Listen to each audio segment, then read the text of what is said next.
everyone. My name is Timothy Phelps, and I believe that everyone has obstacles in which they must overcome in life. I believe that everyone needs someone in their corner, and I know that with God and massive ambition, anyone can overcome the odds. Now, folks, today we have a very special treat for you as we will be joined in studio shortly with the CEO of the Hire Talent, which is a talent assessment software company, and Wimbush and Associates Incorporated, a talent search firm. The CEO's name is Fletcher Wimbush. Now, he has interviewed over 8,000 job applicants. That is absolutely amazing. Now, in addition to talent assessment and executive search work, Fletcher co-authored a book with his late father, The Hiring Talent Team Players, Hiring Talent Team Players. Oh, I did say that right. A guide to getting it right. And he also created a power interview guide, the most effective 30-minute interview ever of all time. And he and his team have published numerous articles across various media channels, including ERE.net, Recruiter.com, Monster.com, and other thought leadership sites. Hundreds more articles have been published on their assessment testing website, found at preemploymentassessments.com/blog. Now, Fletcher's lifelong passion and study of best practices in hiring has led him to coach business leaders, CEOs, and hiring managers on the best recruiting practices using self-established resources such as a power interview guide, ebook, and hundreds of hiring topic articles. After opening over 25 small businesses right out of college, Fletcher moved into a more traditional corporate environment in the hospitality and cleaning products industry. In a multi-business unit leadership role, he developed a specific expertise in turning around underperforming business units, reporting top revenue and profit numbers during the 2007 to 2012 recession years. That's absolutely amazing. And in his own businesses, has seen 10 times growth within a span of 5 years. Fletcher has spoken and presented at several business events, conferences, and online platforms, including entrepreneurs, organizations, local small business groups, Chamber of Commerce, Bright Talk, SHRM conferences, and collegerecruiter.com. I'm very happy to be able to bring Fletcher on today. It's always good to be able to bring someone in that has, knows what it takes to build a business, knows what it takes to, not only that, once you build a business, to be able to hire the people that will help to take your business to the next level. So without further ado, let's welcome Fletcher to the studio. Hello, hey. Fletcher. How are you doing today? I'm doing great. Thanks for having me, Timothy. And yeah, really happy to be here to share my journey with you guys. Excellent. So first of all, just so everybody can kind of get to know you, tell us a little bit about yourself, Fletcher. Yeah. Well, you did a great intro. Probably what's left out of there. Literally, this has been a lifelong journey for me. Since I was in high school, I believed in the power of building great teams would make you and everybody else around you successful. And that it's probably one of the most important components of being successful in business and life is surrounding yourself with great people. Right. And that's something that I got to practice in my early days out of college, building small delis and setting those up and getting them up and running and turning those over to individual owners and helping them be successful in running those businesses. And then I got to as you mentioned, do this in a much larger company. And, it was a different experience, a more structured environment. And then also now here in my two current businesses, but which are obviously squarely focused on getting the right people on the bus and building great teams. And so this passion and this journey of mine has not ended, but it's been a fun one. And so, yeah, that's my what I like to do and what I spend my time thinking about. Excellent. Well, you definitely hit the nail on the head there when you said, you got to surround yourself with great people. They always say that, you become a product of the top 5 people you hang out with. So you definitely Yep. want great people in your life. And at the same aspect, you want great people working for you, which is Yep. a lot of what you handle. And, that's absolutely amazing, because anytime you're in business to take yourself to the next level, you need a great team.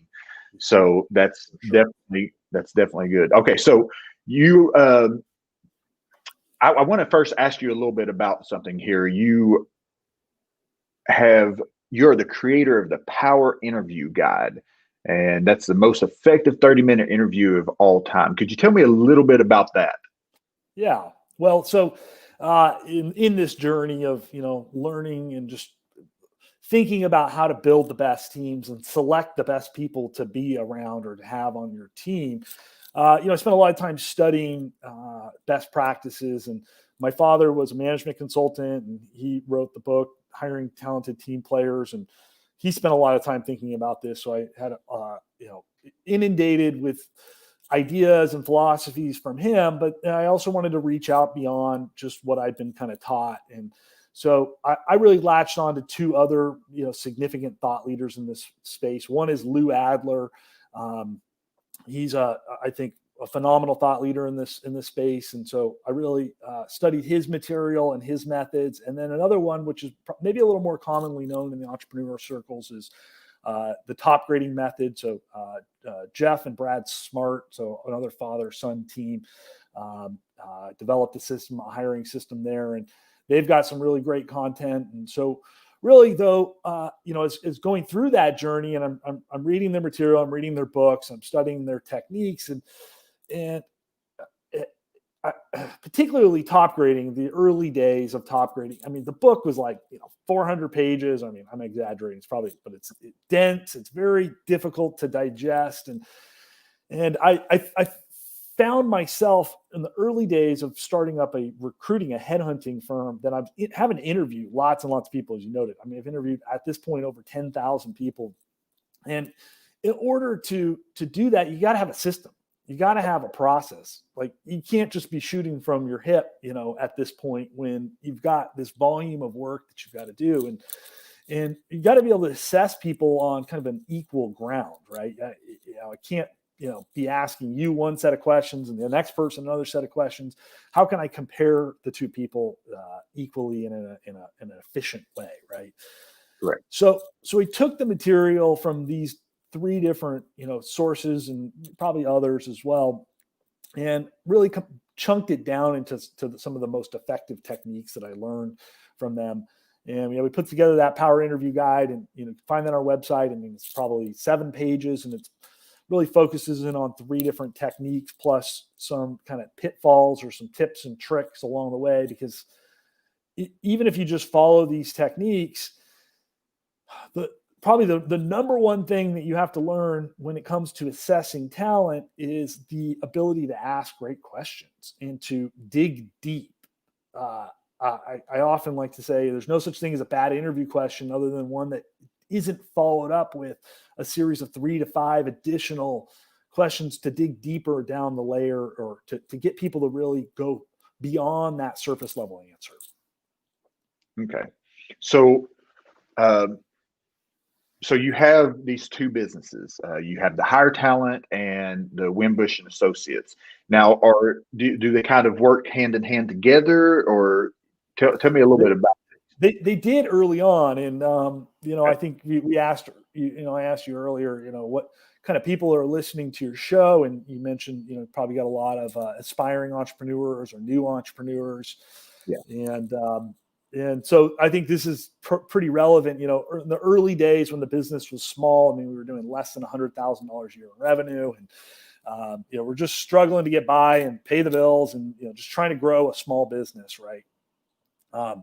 The search business was kind of spun off of the assessment business. We spent a lot of time providing people the tools to assess talent, and then we spent a lot of time coaching them on best hiring practices, whether it be best interviewing techniques or reference check or just anything. And eventually what happened is clients said, "This is great. We love the tools. We love the techniques that you're teaching us, but why don't you do it for us?" And we said, well, maybe. I mean, if anybody out there has experience working with headhunters, either as a hiring manager and you've hired a headhunter, or even as a candidate.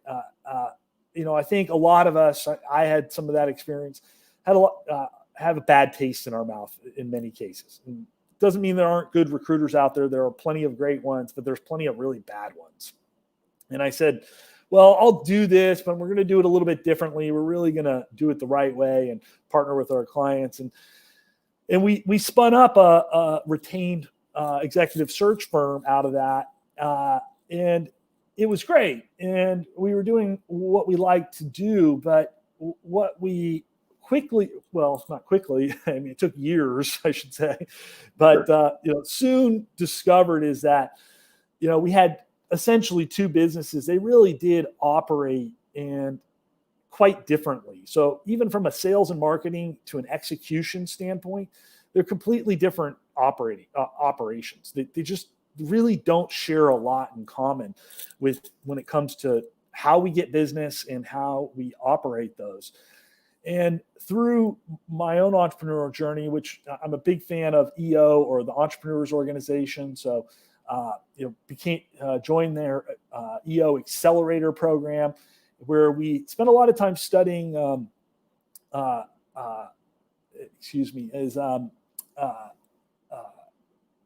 drawing a blank now here on this, but on studying kind of these best practices here on how to grow a business. And we realized that we needed to separate the two, and we needed to become much more focused on every aspect of the business needed to be tailored to that individual business. And so now they're essentially separate businesses, and as much as they're related to each other, they each have their own completely different strategy.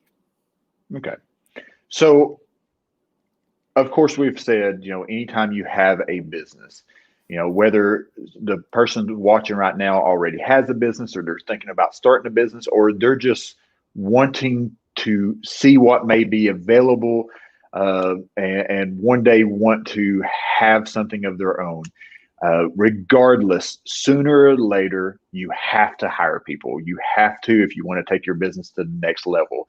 And so the hire talent, this is an assessment business. Basically, there's assessments for almost like an interview, not really an interview, but an assessment to kind of see if they're a fit for your business. Is that correct? Yeah. Fit for your business, fit for the role. So we provide talent acquisition tools, so commonly thought of as applicant tracking systems. So it's a tool to help collect and manage your flow of candidates. And then obviously we provide a lot of content on how to effectively navigate assessing a resume, interviewing candidates. So once you get through, let's say, the first phase, you've collected some candidates, you've assessed the resumes, you've decided who to speak with. You're using a tool like an applicant tracking system. Lots of them out there. Whether you use ours or somebody else's, it doesn't matter. It's just, you should have that in place. You use that then to manage the process. Now you start doing, typically it would do some sort of a phone interview. Nowadays, people are much more comfortable with video interviews. So I would, maybe supplement, instead of doing a phone interview, I'd do a Zoom interview like this, right? Where we can see each other, but it's a short introductory interview, maybe 30 minutes, right? Well, that conversation serves two purposes. One is to engage the talent, the other person. I mean, if this person is an A player, we have an obligation to engage them too.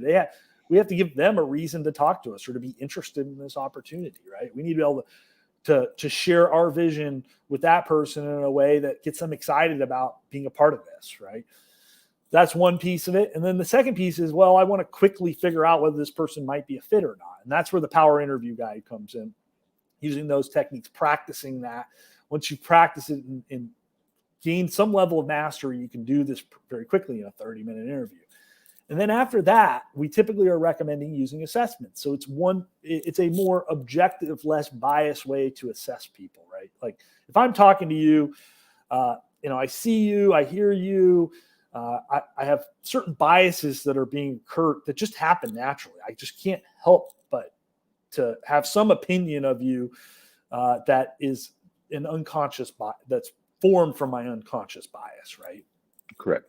Assessments don't have bias. They don't think or feel. All they do is ask objective, ask questions, assess the answers to those questions in a systematic way, and then produce an evaluation in a way that's easy to interpret by the person using them, right? So it's a great way to get some kind of more unbiased, objective feedback on a candidate, and the candidates providing their answers. They're the ones that are answering the questions, telling us about themselves, and a way to digest that information and report it back in a way that is easier to understand and to take action with, right? Okay. Now, do these assessments, do they work regardless of the industry, or are they kind of customized based upon industries, or how does that work? Yeah, that's a great question. So the assessment world, there's lots of assessments out there. It's important that you're selecting a lineup of assessments that are relevant for the role. It may be for industry. I think it tends to be more role specific, or job description specific is really usually where it matters most. So, it's about compiling a set of assessments that are the most appropriate for that situation or that role that the person is going to be in more than anything. Okay. So I'm sitting here thinking about the fact that anytime that someone goes into the interview, okay, so I've got a couple businesses myself. Let's say that I want to so I have my coaching business, and speaking and stuff. Let's say I want to hire somebody to start working, making phone calls, booking stages, stuff like that. And I reach out to your company and get set up to do an assessment like this. Yep.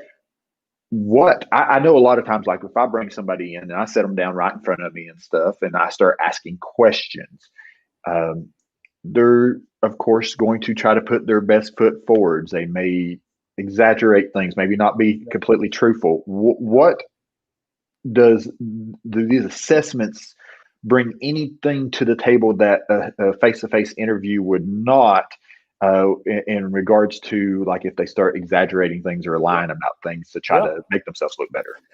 That's one of the hallmarks of our tool, and that's one of the things that makes our tools very unique. Actually, it's they're really good at understanding when people are exaggerating, and by just asking a lot of questions and from a lot of different angles, and really the key to determine whether somebody is more prone or being more honest or less honest is, can somebody admit something that is a human challenge or flaw, right? So I always use this example with clients. So Timothy, have you told the white lie in the last 90 days? Yes. And if you told me no, what would I now know about you? That I probably would not be 100% honest with you. Yeah, you are not being totally forthcoming with me at the moment, right? Yes, exactly. when you told me no, right? Now, Exactly. Okay. Can I tell, if you told me no and I was like, okay, well, he's obviously not telling me the full truth here, right?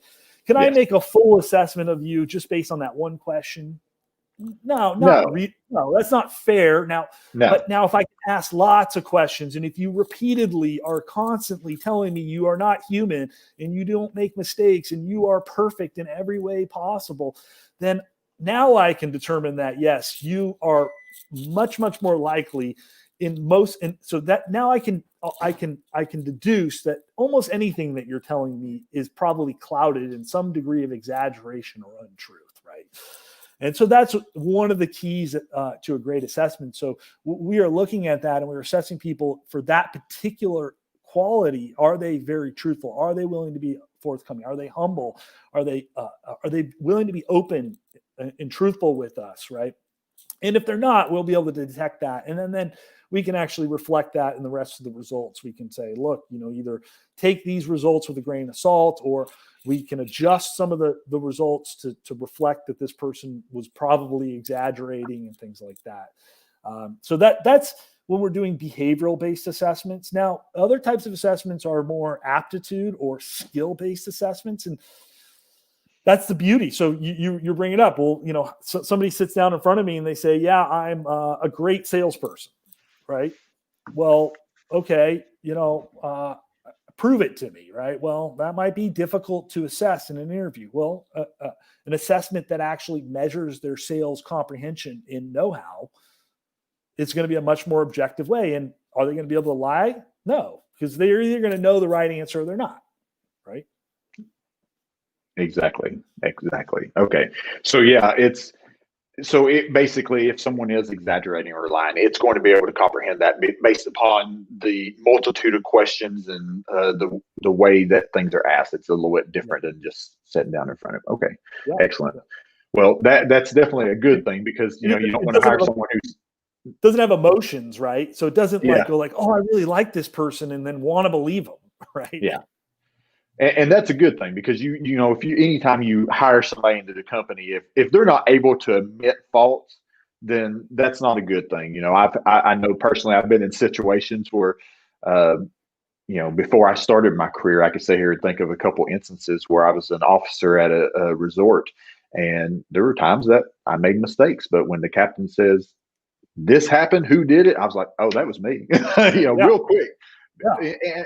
And that's something respectful that you want from an employee. So if you're asking these questions through these assessments, and it's you're being honest and everything, and it sees that, then that in itself goes a long way. It does, yeah. Look, we're all human. We all make mistakes, and as a leader, I'd much rather my people. And that's also, to some degree, it also falls on my shoulders as a leader. I need to create an environment where people feel safe to admit mistakes too. So I can influence that to some degree in how I lead people, but then some people are just naturally prone to never wanting to admit fault, right?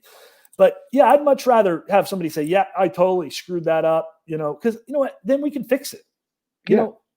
It's expected that mistakes are going to happen. So as a leader, I'm not going to be upset. I mean, I might not be happy with the outcome, but at least I can say, okay, well, where did we go wrong? Why did it go wrong? I can work with that person. I can coach them so that they can do better in the future, right? That's a salvageable situation. But if the person is unwilling to admit that they made a mistake ever, or are very resistant to it, I can't coach them, right? I can't solve the problem. We may not even be able to fix the immediate problem ahead of us, right? Because of that.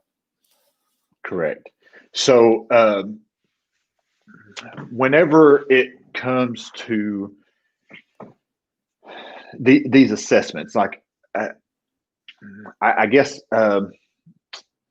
what I'm thinking about is that some people may think, what do these assessments truly hold over the face-to-face? Because face-to-face, your interviews, you can see reactions, there's things that you're going to be able to tell just from that alone. So is these assessments something that they stand out over the interview process, or they work best along with the interview process? What's your take on that? Yeah, they work best alongside in conjunction with, again, meeting people and interviewing them face to face is a very emotionally charged and biased situation. So it takes a lot of practice to become an expert interviewer, to try to let go of your emotions, to fairly assess people. I think a great example of that is, introverts. Anybody who has an introvert in their life, especially maybe an extreme introvert in their life, they're very quiet, they're very reserved, they're very thoughtful. I mean, they're not these charismatic people who, you just want to necessarily love immediately, right? Sometimes they can seem a little cold or distant even, right? But that is not actually a true reflection of who they are inside, right? They could actually be very, very caring and loving and actually very interesting people. But their natural tendency is to be reserved and to be very cautious and opening up to others. And it takes them time to warm up. And when they get nervous or uncomfortable, they tend to even clam up even more, right? And I see this a lot, so I guess I like to use this example. A lot of people interview people and they're like, oh, well, didn't have any personality. Like, you're hiring an administrative assistant, or you're hiring an engineer, that is irrelevant, right? Whether the person has this big personality or not, like, that is super charismatic and that you love. So again, you got to be very careful with interviews in mastering our own ability to assess those people. And I think we make a lot of mistakes here. Now, if we have spent the time to practice being good interviewers and we are using a structured interview process, like the Power Interview Guide we discussed, right? And are really serious about this and spend a lot of time, which you should, and you have to. I mean, you can't hire people without interviewing, period. But oh no, that is a necessary step in the process. But master that, and then assessments are very complementary to a strong, a well thought out interview technique or set of interview techniques. The other thing I recommend strongly is references from past direct supervisors. I don't accept them from really anybody else. Now, I do in some cases for certain circumstances of hiring a CEO. Then, I want to hear from the board or from their old past direct supervisors, but I also might want to hear from their direct reports too. But most cases, I want to hear from the boss. Who is the person? Yes. That person was the number one consumer of that person's work product. So the restaurant general manager was the number one consumer of that restaurant server's work product, right? If they upset the customers, then the GM would hear about it. If they upset their coworkers, the GM would hear about it. If they, met all their goals and exceeded all their expectations, the GM would know about it, right? So, whatever the outcome of the work product is, that person is the person who has the best perspective of the actual work product. So that's part of the Power Interview Guide. There's a technique called torque from Top Grading. It's very, very powerful. It has to be done very specifically. So again, I can get you a lot of these links here, or you can find them on the website. And then the last thing I like to do is a working interview. And a working interview is extraordinarily valuable for both parties involved. So not just me as the person who's the hiring manager. It definitely is going to give me some insights into how Timothy works. I'm going to give him a project. He's going to be in my office, or we're going to collaborate on this project, and we get some back and forth, and we can kind of get to feel each other out. But more importantly, Timothy's going to get to figure out how I work and whether exactly this environment's right for him. Because, the truth of the matter is, a lot of times failure in hiring might be almost as much of a failure in us putting a good person in the right situation. So Timothy might be a high performer, and our culture might not be right for him. It doesn't mean he's a bad person, but if I haven't given him a chance to assess us, to determine whether he wants to be a part of this environment, then we've handicapped ourselves and him. Yes. Whenever you talked about, putting people in the right place, and making sure that they're in the right place and stuff, it may not, like you said, it's not always that it's just a bad person that was hired even. I know the last job I had working for someone else, ended up being a supervisor at a call center, and there were a lot of agents that was there that, their scores were terrible. They were at the bottom of the list. If you ranked all the team members, they were at the bottom. And I actually had someone one time ask me, because every time they did a restructure, what I would do is I would take one person that was at the top and that I seen leadership potential in. I would take them, ask for them, and none of the other supervisors ever said anything about it, because of the fact that what I would do from there is I would go from the bottom and work my way up, and those are the ones I wanted on my team. People was like, "What are you trying to do? Get all the rejects on your team?" It's like, no, I'm trying to get the people that I believe in. I know that they can do it. Anybody can do it. You just have to, you have to be able to put them in the right position, know where they're going to be strong at. And also, as a leader, we have to work to make sure that we're helping them to make that progress and stuff. So yeah, that definitely stood out when you said that, because, these people that was at the bottom, it wouldn't be, a couple months and they would be one of the top, they'd be up there in the top ranked again. And so, that's why I love it. And given the right tools, then Exactly. then it can be successful, right? Exactly. And then, of course, having that one person from the top that I seen leadership potential in be able to work alongside me to help them as well. And that helps build their morale and helps them to reach new heights as well in the business, which is what it should be all about in the end, is helping as many people as we can. Well, growth, right? We all want to grow. Exactly. We all want to grow, and we all are, as humans, we're all looking to improve our quality of life, right? And Correct. at work, we have the ability to do that in a couple of different ways, and growth in our role and our activities, new challenges, taking on, from an individual perspective, we should always be growing in some way. We're learning, we're challenging ourselves, we're becoming better at something. That is a very rewarding thing as a human being. Now, that could be inside of work, it could be outside of work, it could be working to be better parent or better friend. I could be working to be better at my job itself. But then there's also then just the fact of the matter is that we do need to improve our quality of life, and there's financial part of that is a reality, right? Correct. I need to be able to improve that. So work is a great place to do these things. And of course, as a mindset coach, I have to add in there, a lot of times, you get your mind right and everything else will start falling into place, Sure.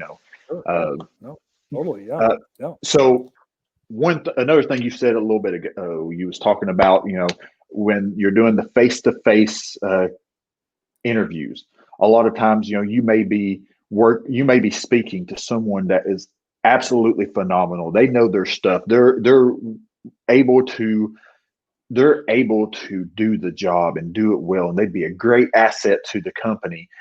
But maybe they are a little bit of introvert. Maybe they still struggle with things in their own mindset, and they don't believe in themselves as much. But once you get them going, they can do the job.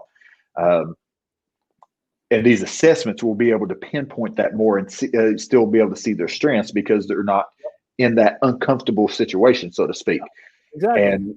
And once you get them in, hired in and stuff based upon the success through the assessment that you've been able to see, the other stuff you can work on. Yeah. And I used to be that person. I when I was younger, I was the guy that couldn't talk to anybody. I mean, it terrified me.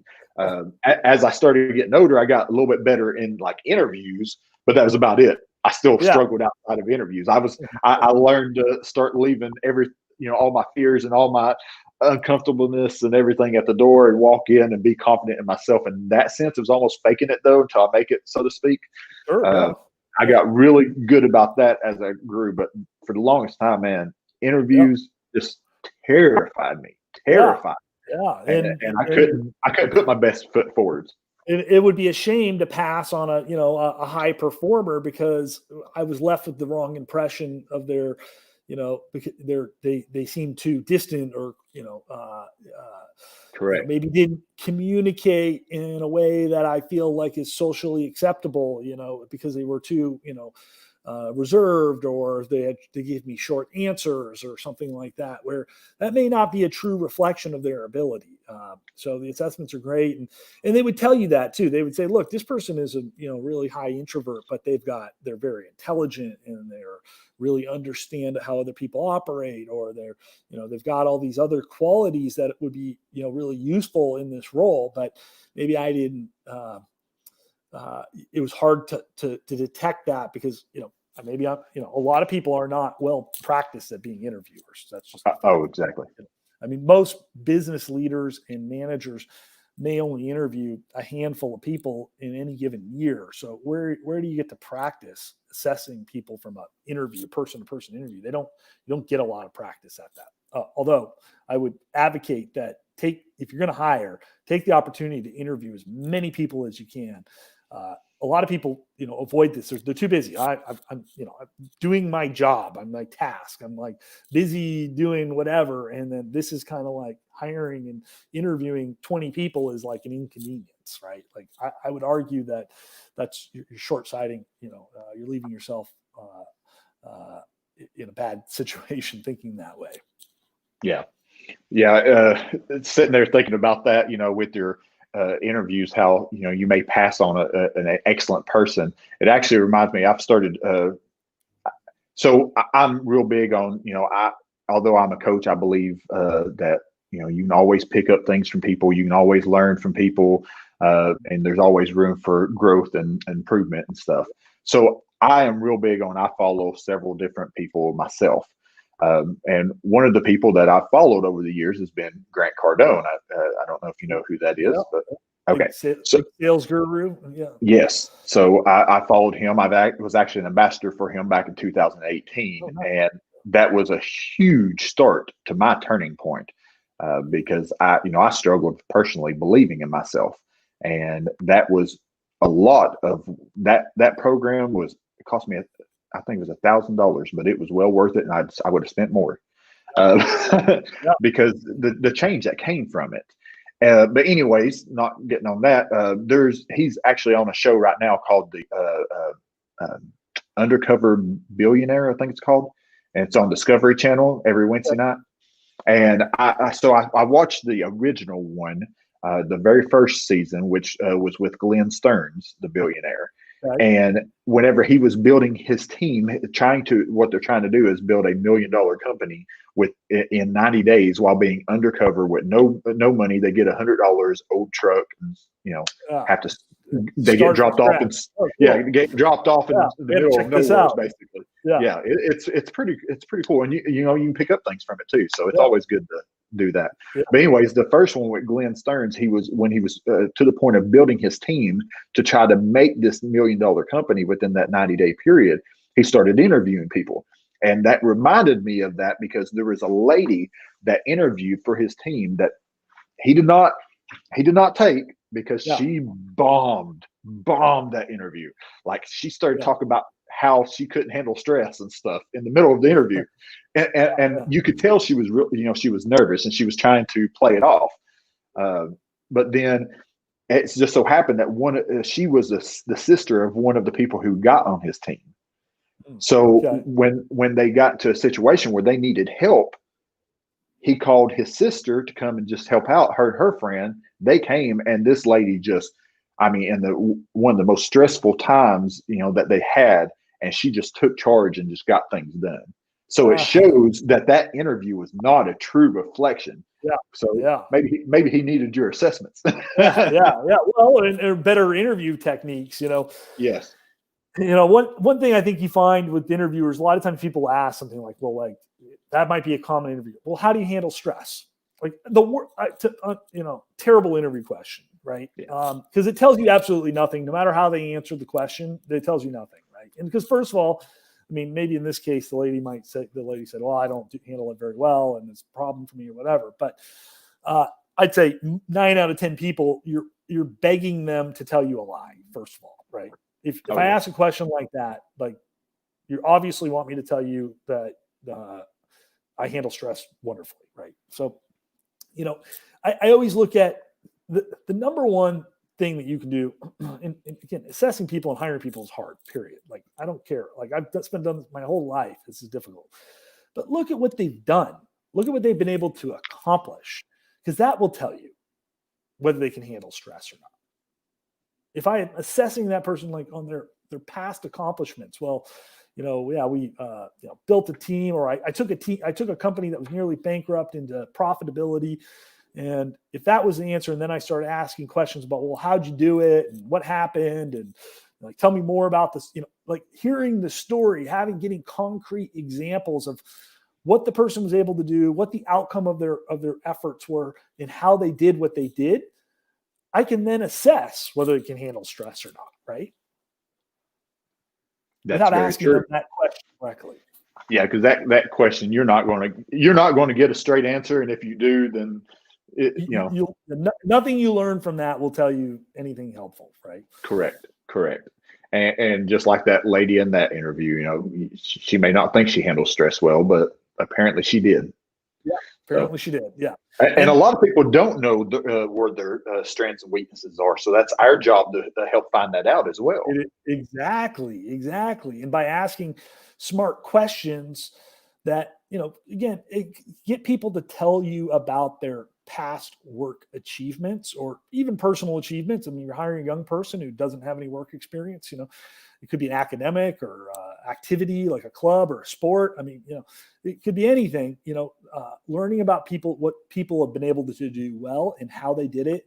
And then assessing that tells you a lot more than asking some question like, are you good with details or something? Are you good with stress or, those are what I call leading questions. Yeah.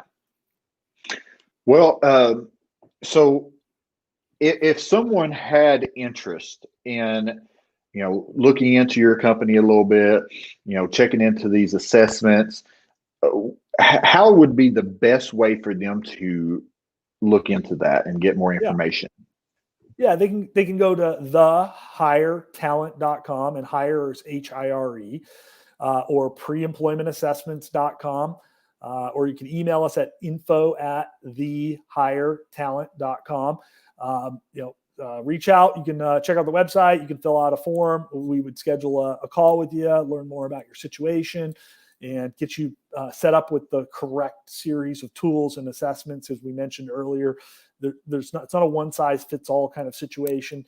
You want to make sure that you're using the right tools for the right scenario, right? So, you have a short consultation with one of our hiring gurus, and they would, help understand your situation. Often provide a lot of free guidance, a lot of the things we talked about today. If you need brushing up, they'd be happy to discuss those things with you. Point you to the right resources, get you set up with the right tools, let you try them out for free, and then decide whether they're a good fit for you and your situation ultimately. And then you can, move forward from there. Excellent. So I know if anyone's watching live right now or they're watching the replay, now granted, I'm sure they could probably go to the website, but some people just want to hear it. So I will ask the question that you probably, you probably knew that somebody would ask. So I'm going to ask it because I know there's probably people thinking it. What's it cost? Oh, what's it cost? Yeah. Well, so we sell either quarterly or annual deals. For really small businesses, you're probably in the $500 to $1,000 a year type range. $500 for a quarter, or $1,000 for a year. So it's the cost of one or two job ads. If you're hiring a couple of people a year, it's inconsequential. So yeah, very, very inexpensive. It goes up from there for larger businesses, but basically everything's priced on the size of the company and your hiring expectations. And so, very, very reasonably priced compared to the cost of making a poor hire. Yes. And that's what I was just sitting there thinking I was going to say, because, the assessment in the end, the value definitely is shown just by making sure that you're getting someone, that's a good fit for your company and what you're looking for. Because like we've already distinguished, an interview alone, either somebody could fake it and make themselves look better than what they really are. And it's hard to really assess that face to face. And you start, especially if they're real good about building rapport, because, if you're good about building rapport, a lot of times you make people think things that may not be true. Yeah, because we're not practiced at interviewing and we don't know how to get to the truth of the matter. And exactly building rapport is an important quality, but it may not be the ultimate predictor of whether they're successful. Correct. And at the same time, you could pass up on someone who's just poor at interviews, but they could be great for your company. So yes, most definitely see the value there. So that's, again, you can go to thehiretalent.com. I've got it going across the screen there. There's of course the other ways that you mentioned, but I didn't write them all down. That's the easiest way. That's the easiest one. And whenever I was thinking about it, so I just put the easiest one on there. So if you had any advice for anybody that's looking to start a business. Now, of course, I know this is kind of separated from what you kind of do in a sense, but what advice would you give to someone that's looking to, make a change in their life and truly get started and become their own boss? Because everybody wants to become their own boss. Well, I won't say everybody, but most people want to become their own boss sooner or later. Yeah. Yeah. So I love this question. I mean, it's really simple. Look, again, this is something that it took me a long time to learn, but is to be clear about two things. One is your personal mission and vision. You really got to have a crystal clear picture of what it is that you want out of life. I did this exercise after going through a divorce about 7 years ago. And the marriage counselor asked us to go back and, as our homework for that week to create a vision for what we want our lives to look like in the next 10 years. And so, you can have a 10-year, 1 year, 3 year, 10-year, I did a 10-year vision. And, when I got done with that exercise, it clarified everything that I wanted out of my life and what I wanted it to look like, which then in turn allowed me to make decisions at both on my personal level and my professional level on how I was going to achieve that. Influenced the decisions I made in a day-to-day basis to nudge me closer towards those goals, right? And Yes. at the end of the day, I'm pretty darn close, and to achieving those goals. And it's something that you have to reset. I'm in the process of resetting those and recreating, and it's not easy. It doesn't happen overnight. I look back and over the last 7 years, it has not changed. First of all, now it's okay if it does, but for me, it has not changed my, where I wanted to be 10 years from 7 years ago, it's been exactly the same. And it's amazing. I look back and I'm like, it's still what I want. It's still what I'm going for. And then it's amazing to see the progress that I've been able to make towards that. And it's really rewarding, but ultimately, yeah, again, it's influenced every decision I make every day in my life, both personally and professionally. Excellent advice. I greatly appreciate that. It's always good to have a vision and have that big why, something that really drives you, that creates that fire within you, that drives you forwards. If you're, I always like to say, if your desire is strong enough and your why is big enough, it will drive you no matter how big of an obstacle that gets tossed in front of you. Yep.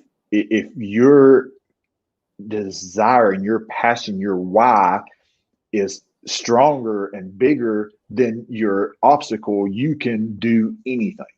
And I love that, because you know what? A lot of times we think we've identified our why, and maybe, you start running into obstacles and decide that, I don't want to overcome that obstacle because the why isn't big enough. It might be a clue to reassess your why.